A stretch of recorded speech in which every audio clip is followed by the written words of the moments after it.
All right. Good afternoon, everybody. It is Tuesday. It is 1 o'clock, so you know what time it is. It is time for your Women's Council of Realtors, Northeast Ohio live members update. I'm Courtney DeMarco, your membership director. And live with us today, we have our fabulous member, Suzanne Tierney. She's from Harmony Homes Real Estate in Brecksville. And then interestingly enough, Suzanne wears two hats. So she is a broker owner of a real estate company, but she's also the CEO of the Greater Ohio Lupus Foundation chapter. Is that right? Correct. Okay, so a couple things. So there's a lot of reasons why we wanted to have Suzanne on today. And you're already getting some shout outs from the audience. This one says, hello, Auntie Susie. So that's from Isabella. Hello, Isabella. Thank you for watching. So there's a lot of reasons. We've been having these calls and these updates every week. We want to stay in touch with all of our members. Obviously, Suzanne's one of them, so we want to hear from her. But the pandemic has affected Suzanne totally differently than it has our other members and our other friends and affiliates and things like that. And the primary reason for that is because not only being the CEO of the Lupus Foundation, she herself is a lupus patient, and that means that she has a compromised immune system. So we want to hear a little bit of a different narrative today. We're going to hear all about her journey through real estate, philanthropy, and also what it's like to be a lupus patient, because you yourself may be one. We already know that we do have a handful of our members that have that they do have lupus, which is interesting. We also have members and friends who've said that they have family members that have lupus, and then dealing with or working with somebody that also has lupus, for you to understand some of their concerns and fears and how you guide them. So today is going to be a great day of awareness for us through real estate and through lupus. And so we're really excited to have Suzanne with us. I think we're just going to go ahead and jump right in. Suzanne, can you explain to us quickly for everybody to understand in regular people's terms, what is lupus? Oh, wow. How much time do we have? I'm going to need a whole day.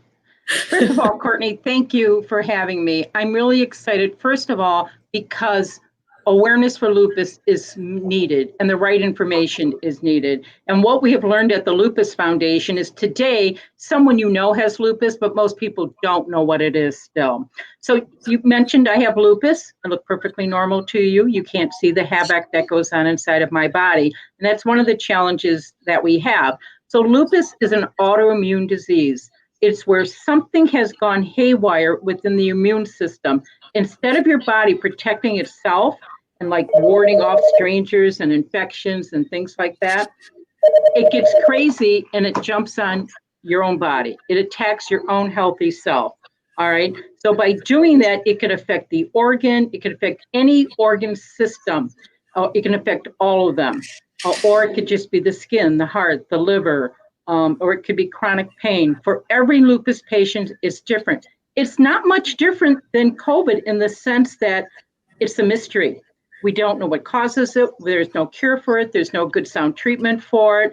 And it mimics other things until you're in the cusp of it. And it takes a good scientific test, which we don't have, to say if you have lupus or not.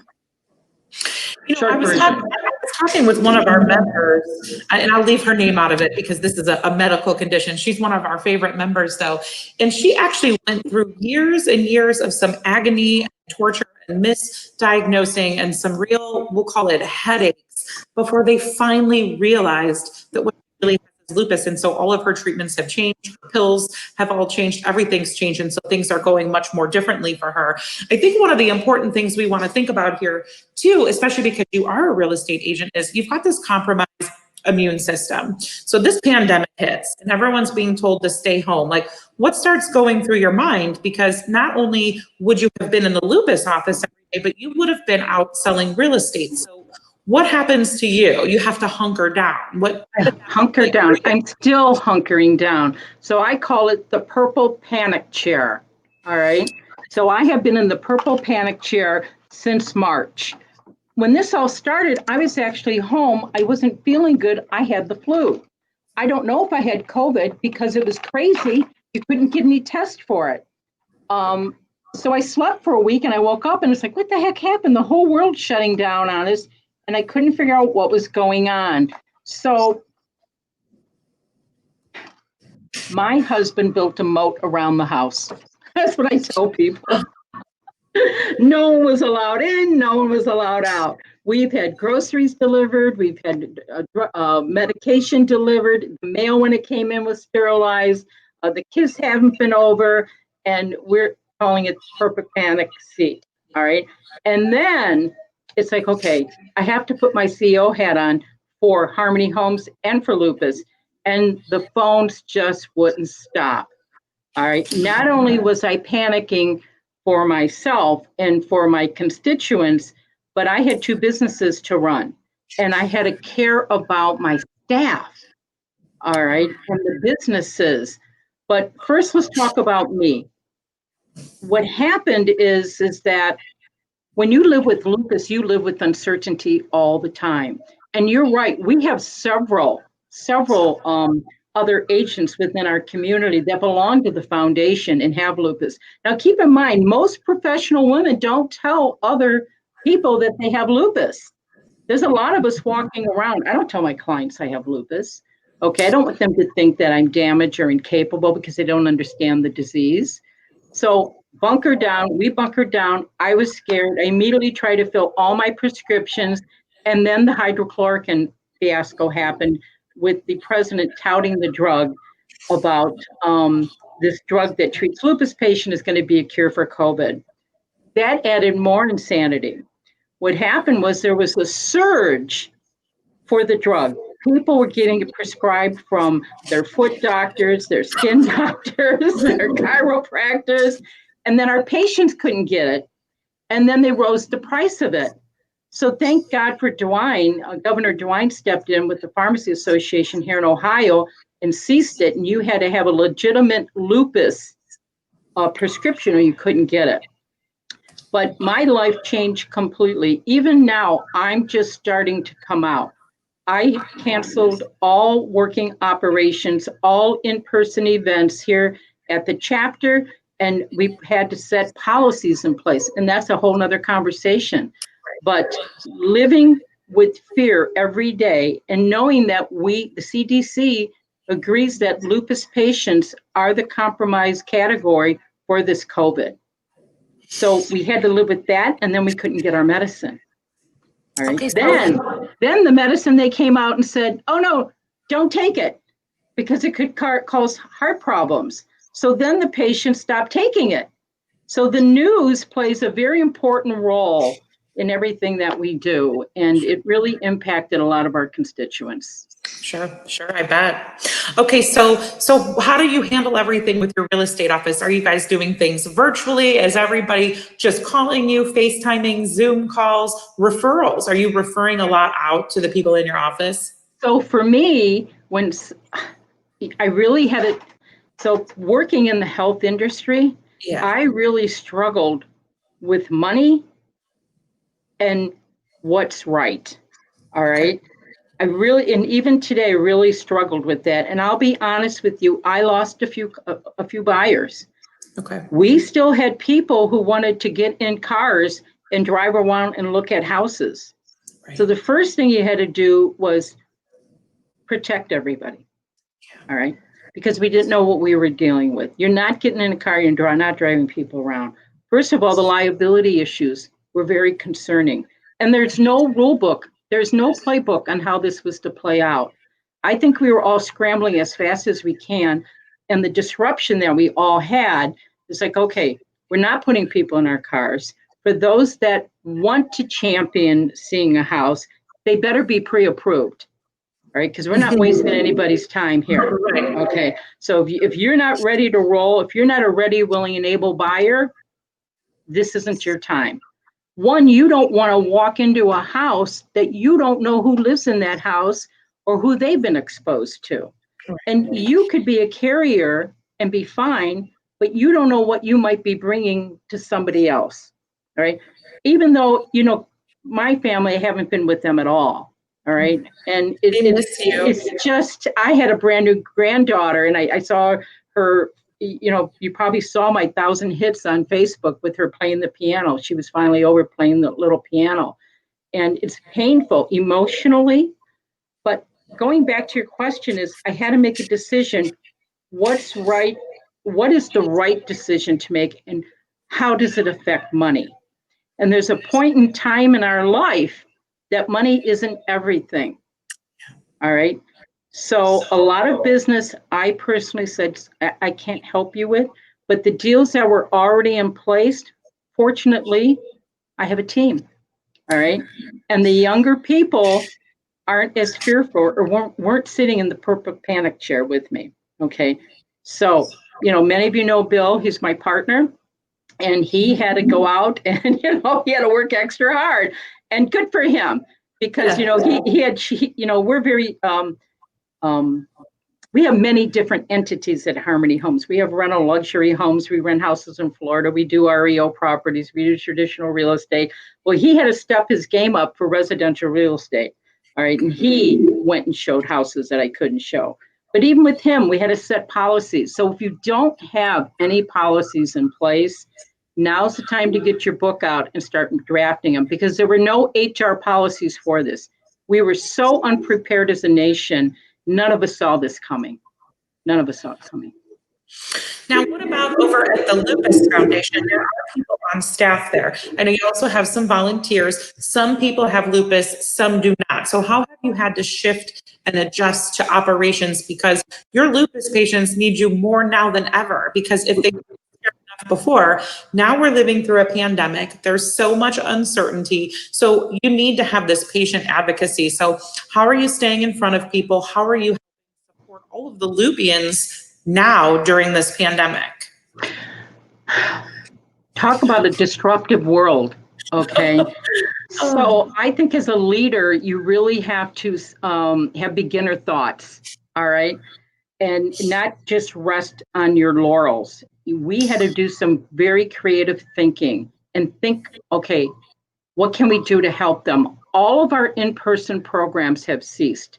All of our fundraisings have ceased. It would be wrong of us to try to gather them together. We have to set an example. So what we did is we started pivoting.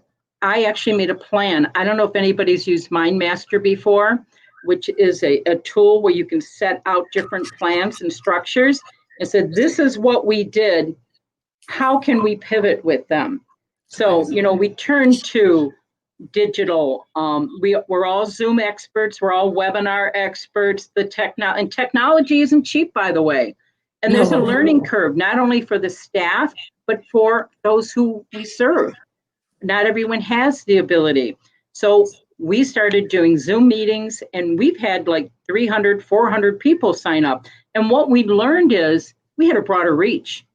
Instead of doing 12 in-person educational summits, we did 2 statewide summits. And they went well without a hitch. I'm very proud of my staff, very proud of them. But I will tell you, immediately I furloughed half the crew. Okay. And then, thank God, we belong to a chamber. So if you don't belong to a chamber, we learned about the PPE funds. We learned about the EUL funds. We learned about the SBA small business funds. And if we didn't have that revenue, just like many other nonprofits, we would not be able to continue the services. And you're right, Courtney, we are on the front line. You know how many people we had to talk off a ledge, so to say? They are scared. They don't have answers. Does their family go to work? If their family goes to work, do they bring something home to them? So this was a domino effect. It affected everyone, not only financially, but emotional. Absolutely. Oh my gosh, right. So that's so much. So for you, you obviously have been in a leadership role within your brokerage for many, many years. And then for many, many years, you've been in a leadership role at the Lupus Foundation. So these are trying times or different times, and definitely having to make those decisions and putting other people at the forefront in those decisions that you're making. Can we just talk a little bit about what it's like being a leader at that level and making those type of decisions, and what type of thought process goes into it? Oh boy. Okay. So I'm a patient first. All right. Okay. And I have to remind myself that every day it's a fight for me. Okay. And every day, I expect an obstacle every day. It's just, what time is it coming? All right. I've learned to use a fire hose, be a problem solver. And both businesses is really about relationships. All right. And empathy and understanding. So being a leader, first of all, I didn't choose to be a leader for the Lupus Foundation. Okay, I had become very ill. It took me years to get diagnosed with lupus. It took me 19 years. And then I had a stroke from lupus. And my beginning was a jeweler. You know, I made most of the city's engagement rings. And then my brother-in-law, who was the broker of Harmony Homes, died suddenly of a brain tumor. And I had my license. And it wasn't in my heart. It wasn't a passion I had, but it was something I was very good at. So when you get lemons, you make lemonade. All right, you make lemonade. So I learned how to make cherry lemonade, raspberry lemonade, grape lemonade. Just keep doing it, because you have a choice. Either it's okay or it's not. You get to choose. So what I also learned is I visualize myself with my head on the floor, my knees down, and this big circle on top of my head. And it's the world. Okay. And you just have to surround yourself with positive affirmations. I can do this. I can do this. And why do I do it? There's a purpose. And I would tell all of you realtors out there, if you don't have a purpose-driven life, don't just make real estate your life. All these incredible people that we come across every day have a story, and they trust you. And you have to calm them down right now. One of the biggest things I spent most of my time with was calming them down, telling them we're in a storm, okay? We're in a boat. We haven't been on this journey before, but I'm going to be your navigator. And we're going to come across some waves, but we'll get through it. And that's what I would tell everybody. Be there. It's about relation. It's not just about money right now. Yeah, and it's easy for me to say because, you know, I have a husband who takes good care of me, but it's not about the money. It's about the relationships. And will they remember you after this storm? And emotions are high, incredibly high. So, Yeah, you know. they definitely are. They definitely are. So for you, having lupus and being a patient, you know, with your real estate business, you do have a team.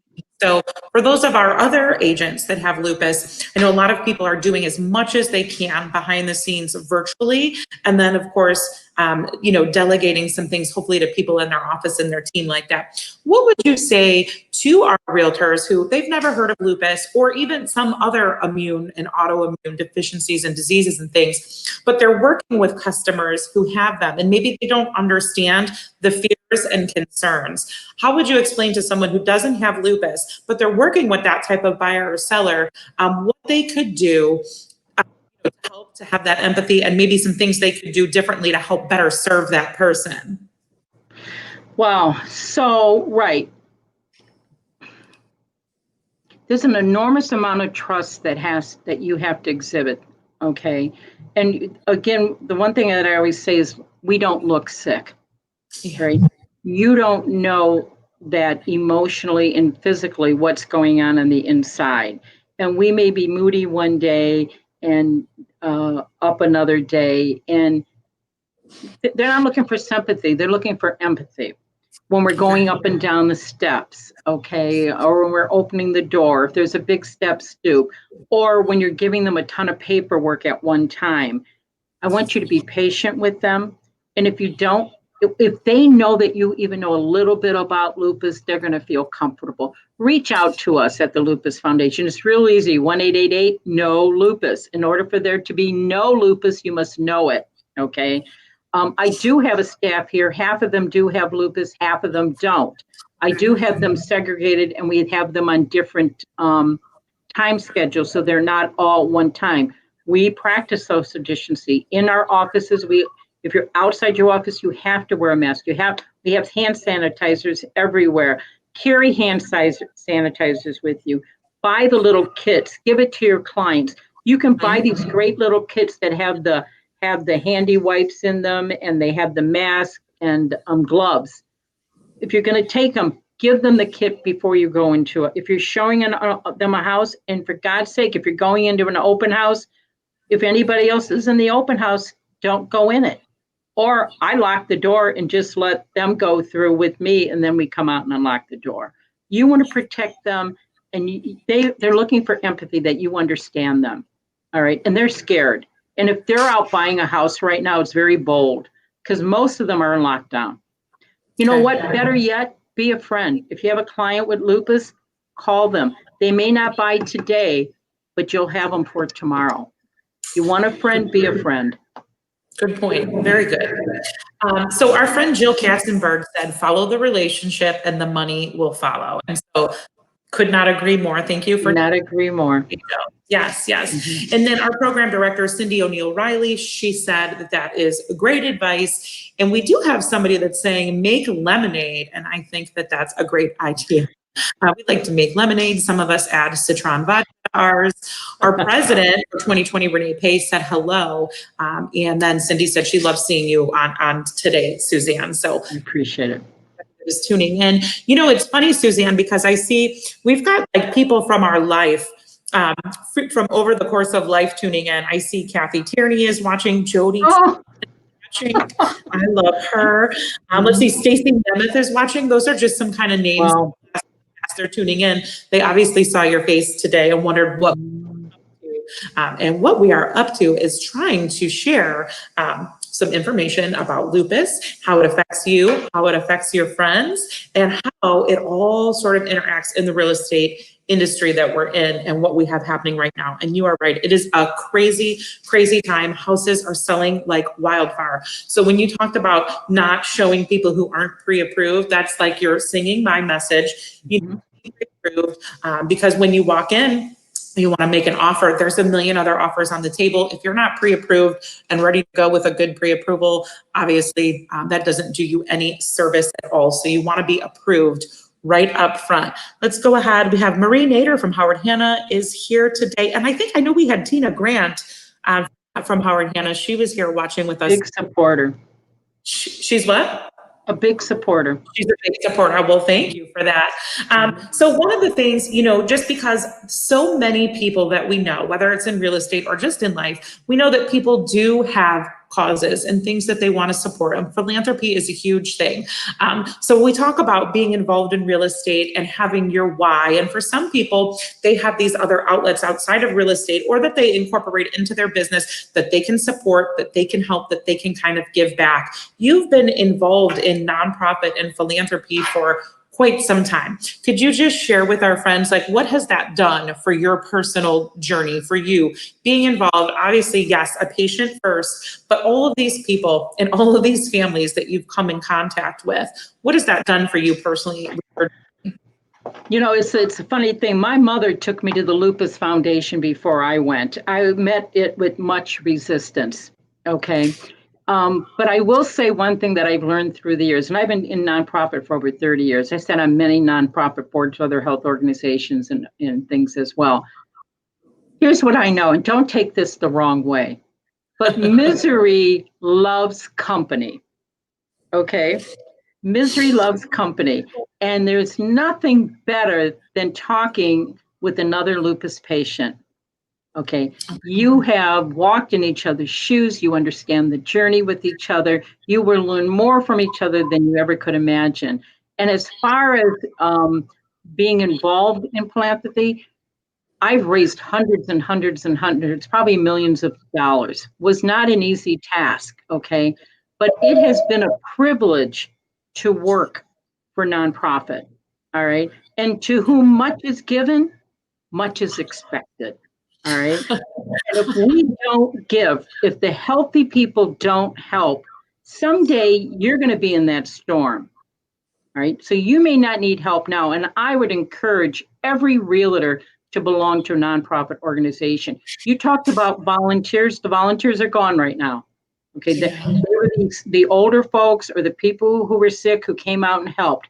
We are not asking them to come out. All right. And I'm going to tell you, nonprofits right now are painful. Probably a third of us in Ohio will not make it. We will not be able to sustain the storm. And we are on the forefront. So pick a nonprofit. Even if you just send them $10, it's something. The floodgates are open. They're going to be drowning with debt, and they're going to need your help. But find a purpose. It's not just about work and about what you get out of it. Trust me, it's very rewarding to be a part of a success story. All right. And I invite all of you to belong to a nonprofit organization, and giving of yourself is a reward that money cannot buy. It's a blessing. Truly. Well, thank you for sharing that. You definitely are an inspiration to so many, a truly amazing leader, wonderful person, friend, realtor, and definitely someone to look up to as far as all of the different endeavors that you have been a part of, and the different things that you've accomplished. So one of the things that I just want to kind of sum up that Suzanne shared, all of these nonprofits, they're hurting right now. They're not having big events. They can't do big fundraisers, right? They're not able to gather and bring people together to do these big fundraisers. They don't have volunteers coming. So in things where people used to show up and do the mailers and lick the envelopes and put the stamps on, those people can't come. So a lot of the different pieces in their operations have ceased. And obviously the fundraising has ceased. And then some of that moral support of people being able to gather has ceased. So definitely, if there is a nonprofit that you feel close to, or look some up, maybe someone you know has an illness or something else, some cause, find it, see if there's something you can do. And even if it's $5 or $10, you can definitely make a difference. And so it's important to remember that we can make a difference. So for all of my friends who are out there killing it and really doing amazing big things during this time, because this market is insane, you have $5. So find that nonprofit. And if you cannot find one and you feel so inclined, we will go ahead and put the link for the Lupus Foundation in the comments. And definitely any of our members that are realtors that have lupus, please reach out to Suzanne. She's here to help. If you have family members that have lupus, reach out to Suzanne. And then of course, if you're ever working with anybody that lets you know that they have lupus, go ahead and reach out to Suzanne as well. So Suzanne, we are very, very grateful that you took time out of your busy schedule with real estate and lupus to be here with us today. We appreciate your membership and we appreciate your leadership. And so we're just so glad that you were here. So as everybody knows, we are always trying to do these every Tuesday at 1. Everybody's so busy selling houses right now that sometimes things keep getting rescheduled and rearranged, but we will always make sure that we go ahead and put the event. Every time we're going to have someone speaking, we'll go ahead and list that as an event right there on our Facebook page. So follow our Facebook page. You'll always get that live notification. So be sure to tune in, follow us on Facebook. We've got some really exciting stuff coming up. We do have our election coming up so that we can go ahead and vote on our 2021 incoming officers. So don't want to miss that. And then we're going to have Leading Ladies Lives, our awards coming up. It's going to be virtual, so we'll make sure that we keep that interesting for you. We do have some events coming up at the state level, and we have some national events coming up, and all of that information can be found on Facebook. So thank you to everybody that tuned in today. We're so glad that you were here. Thank you, Suzanne, and we will see you all next week at 1 o'clock with your Women's Council of Realtors, Northeast Ohio, live members update. Take care, everyone. Bye-bye. Thank you. Thank you. Bye-bye.